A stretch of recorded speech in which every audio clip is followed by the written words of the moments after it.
wadaadadu beerka xaydhala way cunaaneen wadaadadu beerka xaydhala way cunaaneen ilaahay may ka yaabaan oo ina siiyaan sheekh faruuro wuxuu waagu kuugu baryay duleeliyo meesha istaagtaba khayr kama dhacay maxaad raadinaysa dee waqti baad ii haysaa xabad qas yaroon dhulka ka soo helamaysa lahaa kuu meheriye maanta ma gabadha yar baad aragsanaysaa allah ayaa daranaa miskiinta dee soo socda hore soo fadhiisatee waa raay watan laftigeeda canaadha kulla yara qacanaysa naada adna maxaad sida tiirka isla qalatinaysaa fadhiisa halkan waayahay duleeliyo haddaan adig kugu horreeyo adiga oo ah duleeliye khaaq tufuu miyaad ogoshahay qumaya qas yar inay xaaskaaga noqoto oo inaad miyaad diidi karaa qumayadan qaska yar lenina sii badan baabanahay na in yar ii samir guriga ma teginaaye na adigoo ah qumaya qas yar miyaad ogoshahay duleeliye khaaq tufuu inuu habeen iyo maalin nadha kaa saaro ku qabo na hadal hamadi ku godaya haadhe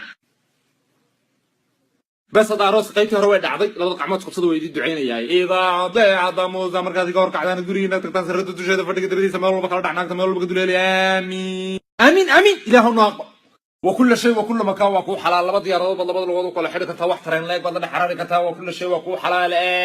آمين ورمنا ما تمسوا كلا أحد ونسوي كرلا نبي وتقول هذا بناك وتقطعنا ورضو ميل بقصوك في أشورة نتضم بحين كده بيكين وبس إن شاء الله وين عمر خلا وأنا ما هتنتهي waayahay loo boos dhaxkuro 500 iyo 500 cashuurta dawladana aan garanay cid dooratayba arsha Allah waa inoo mar kala de